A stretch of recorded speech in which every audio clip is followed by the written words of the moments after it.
Inculpation de 3 personnes pour coups et blessures ayant entraîné la mort sans intention de la donner après la mort d'un jeune garçon, un noir, dans le lac de Vassivière. La CGT veut réagir au coup par coup contre les mesures prises ou annoncées à la SNCF et chez Renault notamment. Drogue, bombardement en forêt amazonienne d'un centre de cocaïne par l'armée péruvienne. Nous sommes le lundi 11 août 1986. Cela fait 507 jours de détention pour Marcel Carton et Marcel Fontaine. 446 jours de détention pour Jean-Paul Kaufmann et Michel Seurat. 156 jours de détention pour Aurel Cornéa et Jean-Louis Normandin. 96 jours de détention pour Camille Sontag. Il reste 7 otages français détenus au Liban. Bonsoir, c'était sur le très beau lac de Vassivière dans le département de la Creuse. Un garçon de 15 ans avait emprunté avec quelques amis de sa colonie de vacances une sorte de pédalo. Il faisait nuit, le propriétaire de l'engin et ses 2 aides de plage l'ont frappé. Le jeune garçon est mort, noyé, c'est plus qu'un accident. 3 personnes ont été inculpées et 2 d'entre eux écroués pour ces violences mortelles. Le père de la victime, d'origine camerounaise, estime que son fils a payé pour la couleur de sa peau. Reportage de Dominique Thiers. Il faisait nuit noire samedi pour la reconstitution de la mort du jeune Camerounais Gérard Longuet. Devant les gendarmes, les 3 adolescents ont repris leur place sur les pédalos, comme vendredi vers 22 h. Une histoire de môme qui tourne au drame. Ils voulaient simplement faire un tour sur le lac. Ils étaient à 50 mètres de la berge lorsque le plagiste arrive, sans doute excédé par tous ces pédalos qu'il doit aller rechercher le matin sur l'autre rive. L'ami de Gérard raconte. On a pris 2 pédalos, moi et la victime. Et il y en a 2 autres qui ont fait pareil, quoi. Et on a été vers des bateaux. Et après, on voit une voiture qui se ramène, une BX. Et on voit les pleins phares. Et après, ils s'arrêtent. Et moi, je préviens mes camarades. Et après, ils ont pris un bateau à moteur. Ils sont venus vers nous. Après, ils ont changé de direction. Et comme moi et la victime, on allait plus vite, ils sont venus vers nous. Et après, ils nous ont rentré dedans. Moi, ils m'ont fait tomber dans l'eau. Et au moment où je suis tombé, j'ai entendu un cri. Et ils ont poussé la victime en arrière. Ils vous ont poussé? Ouais, ils nous ont poussé. Gérard, partout, on criait dans toute la ville, on l'a appelé, on a cherché, on a fouillé dans tous les coins, on n'avait même pas de lampe pour fouiller à pied. Ouais. On a été jusqu'à la colo où c'est qu'on était tout à l'heure, on a été là-bas au bout du lac où il y a de l'herbe. On a longé au moins 10 minutes de route. Mais voilà, Gérard Longuet, 15 ans, est mort noyé. Gaston Jabul, propriétaire des pédalos, et 3 garçons de plage voulaient donner une leçon au garnement. Contre la drogue, pas de quartier. L'armée de l'air péruvienne a bombardé en pleine forêt amazonienne 2 lieux de trafic clandestin de la cocaïne. Cette fois-ci, l'armée américaine n'est pas venue prêter main forte comme elle le fit récemment en Bolivie. Les Péruviens se sont chargés de cette opération tout seuls afin de détruire l'un des plus gros lieux de production de la cocaïne du monde. Commentaire Jean-Marc Kilouz. 2 escadrilles à réaction de l'armée péruvienne qui décollent devant les caméras de télévision pour aller frapper à 1500 km de là, en plein cœur de la jungle amazonienne. Et pourtant, cette opération décidée par le président Garcia lui-même n'est pas une action anti-guérilla, mais une opération anti-drogue. En envoyant comme ici son aviation bombarder ses pistes d'atterrissage clandestines, le président péruvien ne vise pas seulement à détruire plantations, camps de base et laboratoires. Il veut surtout faire savoir que l'État péruvien se met désormais en première ligne sur le front de la drogue. Un pari courageux dans un pays où les trafiquants ne sont pas sans influence au sein même des rouages de l'État. Un geste d'indépendance aussi aux yeux de l'Amérique latine. À l'inverse de la Bolivie, le Pérou ne demandera pas l'aide de l'armée américaine et fera son ménage tout seul. Satisfaction ici d'un responsable de l'opération Condor 3 à l'évocation du nombre d'installations détruites. Beau score en effet, si ce n'est que la plupart des bases détruites l'avaient déjà été une première fois lors de l'opération Condor 1 en septembre 85. Tant que pour le paysan péruvien ou bolivien, la culture de la coca sera la principale assurance contre la faim, le monde de la drogue trouvera toujours des sanctuaires comme celui-ci. Mais contre le sous-développement, la meilleure armée du monde ne saurait faire de miracle. Des avions militaires israéliens ont bombardé cet après-midi plusieurs positions palestiniennes dans le secteur de Baalbek. Selon Israël, ces positions étaient celles de commandement de forces palestiniennes. Plusieurs véhicules militaires ont été détruits. Il y a 3 morts et 7 blessés. Le raid a duré 3 minutes. Aucun Palestinien ne figurerait parmi les victimes. L'Iran prépare une grande offensive pour le mois de septembre prochain. Ce sera la 6e année de sa guerre sanglante avec l'Irak et l'Iran annonce une reprise et surtout une intensification des combats. L'ayatollah Khomeini a lancé des appels à la mobilisation, pas seulement pour les hommes ou les adolescents, mais aussi pour les femmes iraniennes que l'on entraîne à la guerre. En voici des images diffusées par la télévision à Téhéran. Commentaire Patricia Coste.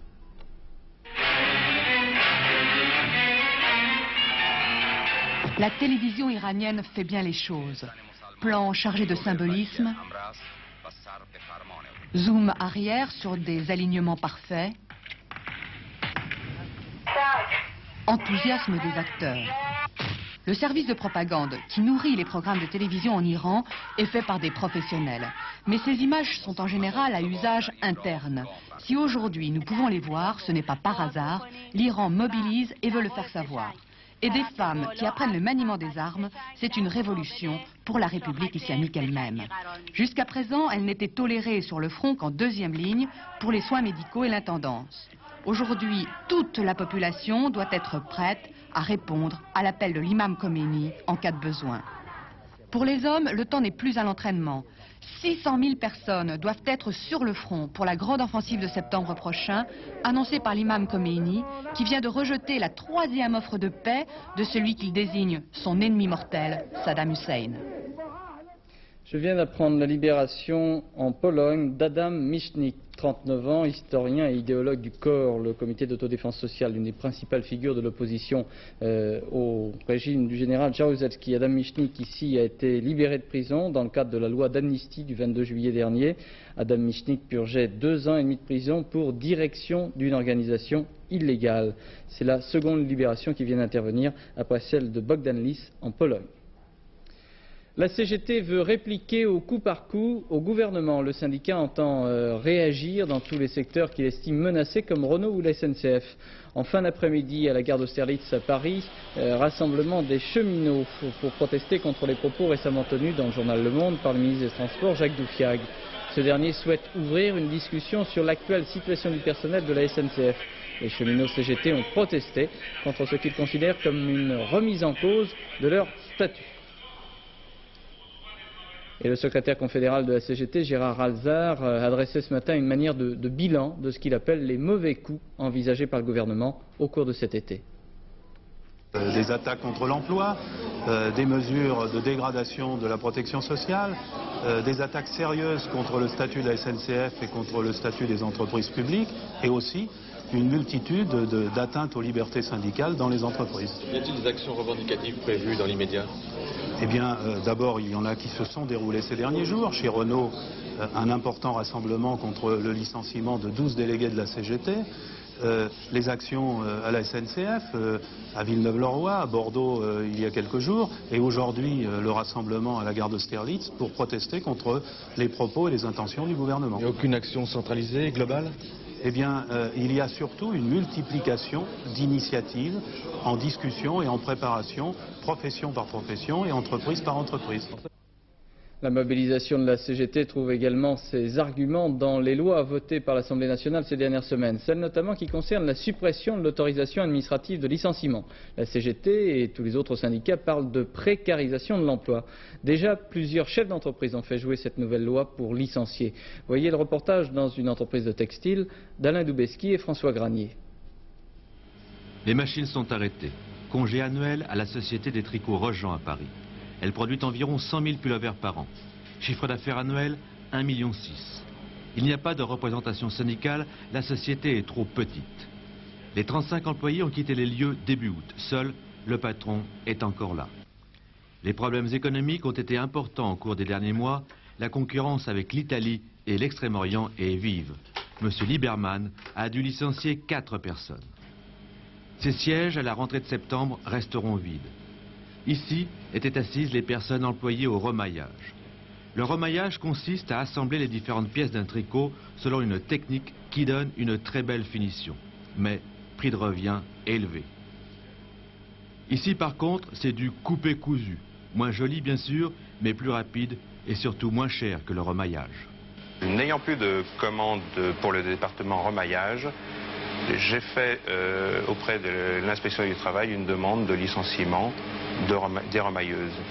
Cette demande a été refusée. Pourtant, 4 employés sont aujourd'hui licenciés. Alors pourquoi? Cette demande, effectivement, a été refusée. Mais n'étant pas d'accord sur le motif du refus, j'ai fait une demande de recours gracieux auprès de la direction départementale du travail, qui m'a répondu que la loi du 3 juillet 1986 supprimait l'autorisation administrative sur les licenciements. Donc vous n'aviez plus qu'à attendre, quoi. J'ai fait les licenciements, j'ai appliqué la loi. Le contrôle du bien fondé des licenciements économiques est donc totalement supprimé. En revanche, la loi permet l'embauche immédiate de tout salarié, même après un licenciement pour motif économique. Réembaucher, c'est ce que le patron des tricots Rojan se promet de faire dans quelques mois si ses affaires marchent bien.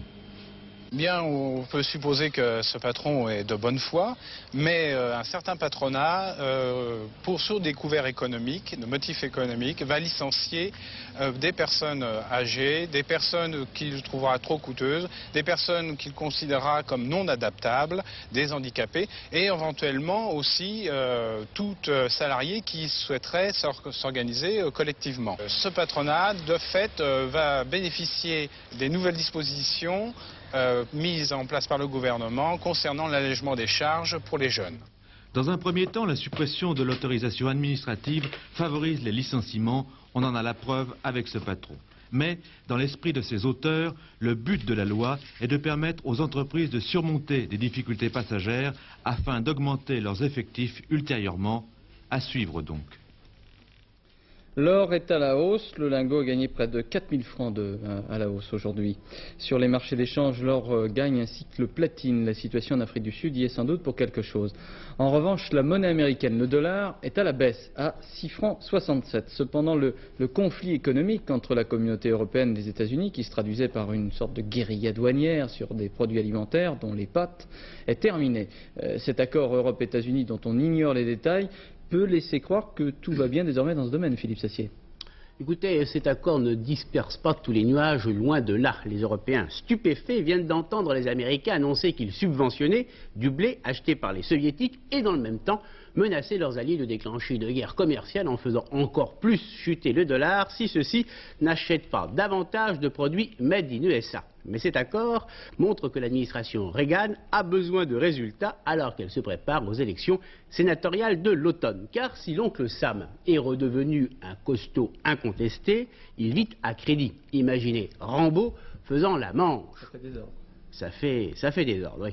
Or, cette année, le déficit commercial et le déficit budgétaire américain vont représenter près de 3 fois le montant d'un budget total d'un pays comme la France. Ces deux déficits ternissent d'autres succès économiques et constituent un problème politique majeur. Une vague de protectionnisme déferle sur les États-Unis car les Américains sont inquiets et vexés de vivre à crédit. Le président Reagan résiste et refuse de fermer les frontières américaines. Il préfère discuter et ça donne cet accord-là. Ça fait pas désordre mais ordre. Merci Philippe. La commission des sages chargée de donner un avis sur le projet de redécoupage électoral a remis son rapport au ministre de l'Intérieur, M. Charles Pasqua, un rapport de 700 pages qui doit maintenant être soumis au Conseil d'État, sans doute le 18 août prochain. Les députés socialistes ont décidé de saisir le Conseil constitutionnel sur le projet de loi relatif aux conditions d'entrée et de séjour des étrangers en France. Ce texte avait été adopté le 7 août dernier. Charles Pasqua et Robert Pandreau, les ministres de l'Intérieur et de la Sécurité, ont l'intention de poursuivre en diffamation l'avocat de SOS Racisme, Maître Terkem, ainsi que le journal Le Nouvel Observateur, qui a publié les déclarations de ce dernier. Maître Terkem est l'avocat du motard William Normand, tué par un policier à Fontenay-sous-Bois. Maître Terkem avait publié une sorte de j'accuse contre M. Pasqua dans le dernier numéro du Nouvel Observateur. Selon une dépêche de l'agence France-Presse, le PDG de Radio France Internationale sera bien nommé par la Commission nationale de la communication et des libertés. Dans un premier temps, le texte voté sur l'audiovisuel prévoyait qu'il serait nommé en Conseil des ministres. La commission mixte paritaire députés-sénateurs a retenu l'amendement des sénateurs et le PDG de RFI sera nommé par la Commission nationale de la communication et des libertés, successeur de la haute autorité. François Mitterrand s'est rendu au chevet du pilote automobile Jacques Laffite, blessé au Grand Prix de Grande-Bretagne de Formule 1 il y a 3 semaines. Visite d'amitié du président de la République à Jacques Laffite, l'un des pilotes de l'écurie dirigée par Guy Ligier. Reportage Thierry Blanco. 17h45, arrivée discrète du président de la République dans le service du professeur Le Tournel, visite privée au pilote Jacques Laffite. Très bien, je On me dit que vraiment... Je rappelle c'est calme. Ça c'est long, c'est long, mais dans 6 mois, 8 mois, je serai... Après avoir brièvement évoqué les circonstances de l'accident, François Mitterrand s'est entretenu de l'actualité de la Formule 1 avant d'offrir à Jacques Lafitte la collection complète des aventures de Corto Maltese. C'est d'où il vient, la nature même de l'accident, ses conséquences, ses multiples fractures. On pouvait s'inquiéter pour la suite de sa carrière. J'ai l'impression que tout ça est dominé. Qu'est-ce que vous lui avez dit? Je lui ai dit bonjour, j'étais heureux de le revoir. J'aurais préféré le revoir dans un autre lieu et lui dire la confiance que j'ai en lui. Monsieur le Président, pourquoi avoir choisi les œuvres complètes d'Hugo Pratt? Oh, mais c'est parce que je savais qu'il les aimait. Vous savez, Lafitte, ce n'est pas d'aujourd'hui que je le rencontre. C'est très joli, c'est un très beau cadeau et c'est facile à lire, surtout en ce moment dans l'état où je suis, j'ai du mal à me concentrer sur un bouquin. D'habitude, je lis des bouquins beaucoup plus sérieux que ça. Marguerite Yourcenar, par exemple, qui est là, qui se traîne, je sais pas où elle est. Mais là, franchement, j'ai pas le courage. Alors, je préfère lire ce genre de bande dessinée. C'est beaucoup plus amusant. Jacques, le moral, ça va mieux? Ça va là, oui, parce que vous êtes nombreux et qu'il faut jouer. Ça va, mais c'est long. J'en ai marre d'être là et je sais pas comment je vais partir, hein, professeur, mais je vais partir bientôt. Président de la République, porteur des œuvres complètes d'Hugo Pratt, les aventures de Corto Maltese, voilà qui peut surprendre. Pour les amateurs de BD, Corto Maltese, c'est du connu. Pour les autres, voici avec Hervé Brusini et Patrick Esther les réponses de Corto Maltese soi-même. Pourquoi François Mitterrand m'a-t-il choisi? Réponse difficile, délicate même. Physiquement, on ne se ressemble pas vraiment. Avec Jacques Lafitte, en revanche, on a déjà plus de points communs, faut bien le dire. Côté caractère, on a tout dit de moi, même les pires choses. Je serais sans patrie, sans famille, sans morale, sans foi ni loi. Un être épouvantable. Alors pourquoi m'avoir choisi moi, Corto Maltese? J'ai, c'est vrai, ce côté énigmatique qui peut faire penser aux hommes de pouvoir. Confidence pour confidence, je suis un imprévisible. À Venise, au Japon, en Éthiopie, je suis toujours là où on ne m'attend pas. Un peu comme Jacques Lafitte, en pleine course. S'il fallait me décrire en un mot, disons que je suis ambigu. Attention, ma boucle d'oreille, c'est parce que je suis un marin. J'ai pardonné à des traîtres. Je respecte mes adversaires, quels qu'ils soient, jusqu'à en épouser les thèses. Enfin, pas toujours. Et sur ce point, je ne me permettrai d'ailleurs pas le moindre rapprochement, ni avec Jacques Lafitte, ni avec François Mitterrand. Je vois quand même une explication à ce choix de cadeau. Évidemment, je suis passionnant à lire. Les femmes que je rencontre, je ne vous en dis pas plus. C'est romantique. Non, la vraie raison, c'est que l'intégrale de ma collection pèse 12 kilos. Rien que pour la manipuler, c'est une vraie gymnastique. Bref, un bon exercice de rééducation pour Jacques Lafitte. Roger Bambuck avait couru le 14 octobre 1968 le 100 mètres en 10 secondes 11 centièmes. Depuis, personne n'avait fait mieux. C'est dire la qualité du record de Roger Bambuck. C'est dire aussi l'importance de la performance d'Antoine Richard. 10 secondes 9 centièmes, nouveau record. Performance légèrement troublée par des déclarations d'Antoine Richard, apparemment peu sympathiques pour Bambuck. Commentaire Patrick Montel. Jamais record de France du 100 mètres n'avait suscité tant de polémiques. Oh, bien sûr, ce n'est pas la performance qui est contestée, mais son interprétation. Revivons la scène. La course est finie. Antoine Richard a gagné. Heureux d'avoir battu le record de Bambuck, vieux de 18 ans. J'ai fait 10,09. Aujourd'hui, tout est possible. Et les 10,11 de Bambuck, c'était vraiment une légende. Et maintenant, on remet un peu les choses en place. Un blanc à 10,09, c'est quelque chose. Cette phrase choque. Cette phrase surprend le sprinter antillais. J'estime que c'est une déclaration qui est malvenue, déplacée et qui atténue quelque peu la performance d'Antoine Richard. La balle est de nouveau dans le camp d'Antoine Richard. À chaud, après une course, bon, j'étais peut-être un peu dur, mais j'ai pas voulu blesser quiconque. C'était ambigu un petit peu. De toute façon, j'ai pas voulu faire de mythe sur sur les hommes de couleur. De toute façon, on fait du sport, c'est pour notre bien. Ces nuances d'interprétation comptées, un grand champion est néanmoins né. Pas tout à fait inconnu pourtant, puisque depuis son premier titre de champion de France en 81, Tonio en collectionne 5. Je l'ai trouvé hier sur 100 mètres, mais dès le départ, je vais reprendre la phrase de Bambuck, que j'avais pas de qualité, mais c'est faux. J'ai eu des qualités au départ d'être sprinter et j'ai travaillé beaucoup dessus pour arriver à mon niveau. C'est grâce à mon entraîneur essentiellement et puis à la persévérance de l'athlète. Maintenant les objectifs, bon je pars en meeting et d'ici 15 jours les championnats d'Europe, ça sera vraiment le gros morceau de la saison. À Rome, les porte-bonheur sont au fond des fontaines. À Rome, la tradition exige de jeter quelques pièces dans les eaux claires de ces fontaines. Des malins ou des mafieux en profitaient pour aller récupérer l'argent qui portait chance. Le maire de Rome a décidé d'y mettre fin. Commentaire Marcel Tria. Le rêve. De l'argent à la pelle. Des thunes comme s'il en pleuvait. Des petites, des grosses, des lires, des yens, des dollars, des pesos. Une sorte de fontaine miraculeuse en plein centre de Rome, la fontaine de Trévi. Vous vous rappelez, Anita Ekberg y faisait trempette en tenue de soirée, un soir de bringue, dans la Dolce Vita. À l'origine de ce pactole, une charmante coutume à laquelle vous vous êtes sans doute prêté, vous aussi. On jette une pièce dans la fontaine, par-dessus son épaule, et on est assuré de revenir à Rome un jour ou l'autre. À la fin de la journée, dans le fond du bassin, l'équivalent de 3 à 5 000 francs français en espèces sonnantes et trébuchantes. Il ne restait plus aux petits malins du gang de la menue monnaie qu'à attendre les heures creuses de la nuit propice pour puiser tranquillement dans la tirelire. Encore une branche de l'économie italienne qui risque de péricliter. Dorénavant, des policiers montent la garde 24 heures sur 24. Et ce sont des fonctionnaires de la municipalité de Rome qui font le ménage une fois par semaine.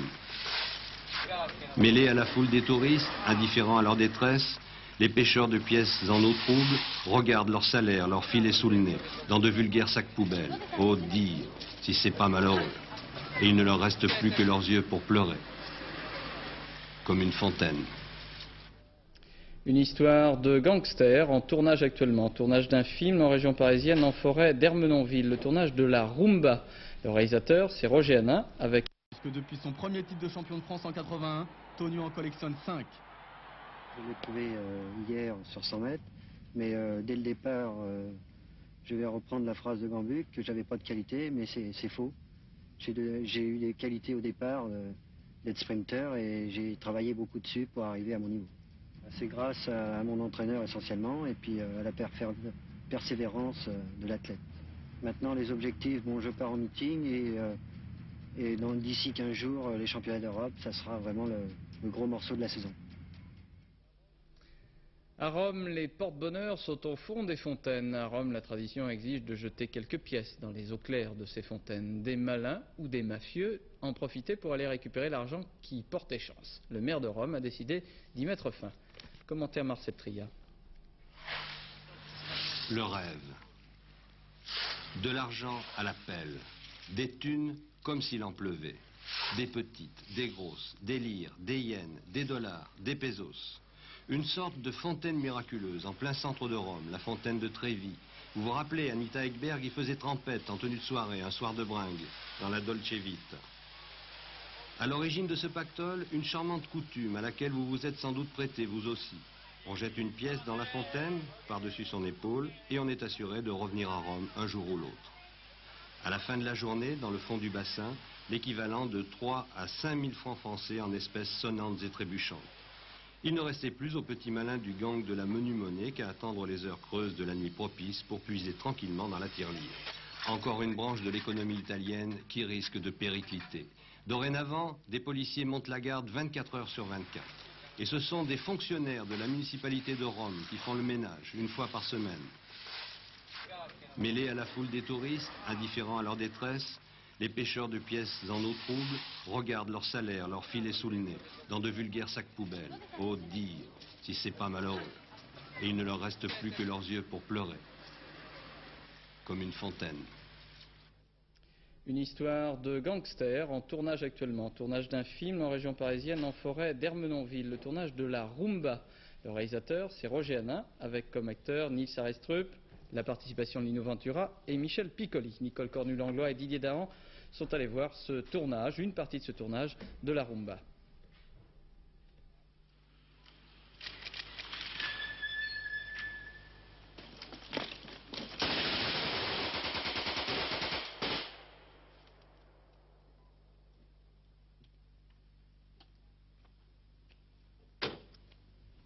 Spectacle insolite sur une calme route de forêt en plein été.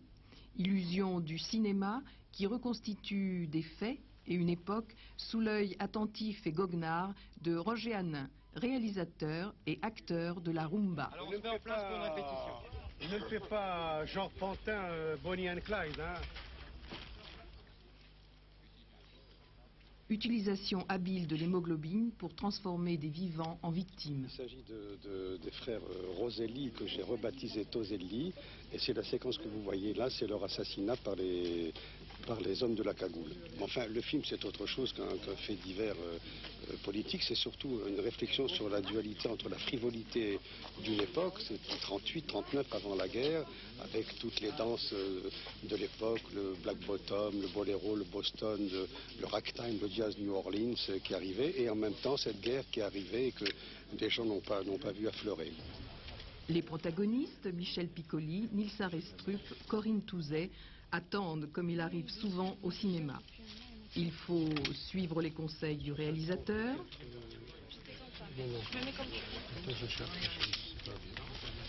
se faire maquiller patiemment, se concentrer avant les scènes. Après un règlement de compte sanglant, je vais aussi détruire mon patron et donc assassiner Michel Piccoli. Pour se préparer à cette fin tragique, Michel Piccoli doit subir toute une installation très minutieuse. Bien, parce que quand je mourrais vraiment, comme ça, j'y croirais pas. Je penserais que c'est du cinéma. Vous pensez à la scène que vous allez tourner ou... Oh, pas du tout. Je suis en train de le regarder faire et ça m'amuse bien. Ça m'amusera toujours. Les tricheries au cinéma, c'est ce qu'il y a de plus beau. Alors vous allez mourir tout à l'heure dans la scène. Pour quelle raison vous allez mourir? Mais parce que je joue un vilain, comme disent les Américains. Mais j'ai trouvé plus vilain que moi.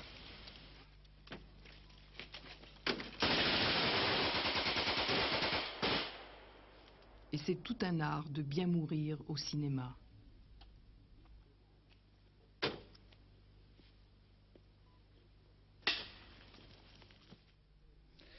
Et pour la météo, je retrouve Laurent Boussier. Il fait plus chaud qu'au Mont-Blanc? Absolument, mais vous savez, il y a quand même eu des nuages et de la pluie aujourd'hui presque partout en France. Alors vous connaissez évidemment le dicton, après la pluie, etc., etc. Eh bien il est faux. Demain il y aura encore des nuages. Regardez la photo satellite. Des nuages demain, des nuages aujourd'hui. Il y en avait aujourd'hui beaucoup sur la France. Ils allaient des Pyrénées au Massif central et aux Alpes, même jusqu'au Mont-Blanc. Eh bien ces nuages seront encore là demain. Ils se décaleront, c'est vrai, légèrement vers l'est, mais ils seront encore là. Et de toute façon, sur l'ouest, ils seront remplacés par ceux qui sont sur l'Atlantique et même ceux qui sont au large de l'Irlande. Ça nous donne malheureusement une carte du temps prévue pour demain assez nuageuse avec quand même quelques petits îlots de soleil. On commence par les nuages. Nuages le matin, je vous le disais, sur le massif central qui se décaleront dans la journée vers l'est. Ils recouvriront, disons, toute l'après-midi la Bourgogne, l'Alsace, la Franche-Comté, le nord des Alpes et le Mont-Blanc avec des risques d'averses et même parfois d'orages. Vous savez que les orages en montagne, c'est assez difficile à prévoir. Sur la grande majeure partie du pays, un temps variable avec alternance, c'est le cas de le dire, de nuages et d'éclaircies, un petit peu plus rare près de l'Atlantique, un petit peu plus nombreuses près de la Manche, sur le nord de la Bretagne et puis sur le Massif central et sur les Pyrénées. Des îlots de soleil, il y en aura quand même, sur la Provence, la Côte d'Azur et surtout sur la Corse où le ciel restera beau. Côté température, eh bien elles sont à peu près stationnaires ou en légère baisse de 19 à 27 degrés quand même sur la moitié nord du pays avec un petit 25 degrés à Paris, des températures très légèrement inférieures aux normales saisonnières alors que sur la moitié sud, elles sont encore assez douces, de 24 degrés à Biarritz jusqu'à 30 degrés près de la Méditerranée, 30 degrés à Perpignan, 32 degrés à Marseille et à Nîmes, 31 à Montélimar, 30 degrés en Corse et enfin pour terminer 29 degrés à Nice. Enfin à l'étranger pour terminer 23 degrés demain à Amsterdam, température à peu près normale pour la saison aussi, mais 30 degrés à Rome, on en parlait il y a quelques instants. Nous terminons maintenant avec notre agenda comme tous les jours. Demain ce sera le mardi 12 août, le soleil se lèvera à 6h40, se couchera à 21h10, 3 minutes de soleil en moins. Décidément les jours raccourcissent vraiment, ce sera la Sainte Clarisse, alors bonne fête Clarisse. Et à 23h15, Philippe Arroir vous présentera le dernier journal de la rédaction Antenne 2. Il aura comme invité M. Stéphane Ménélec, qui est responsable d'une organisation qui s'occupe des Français détenus à l'étranger. À demain 20h. Bonsoir. Merci.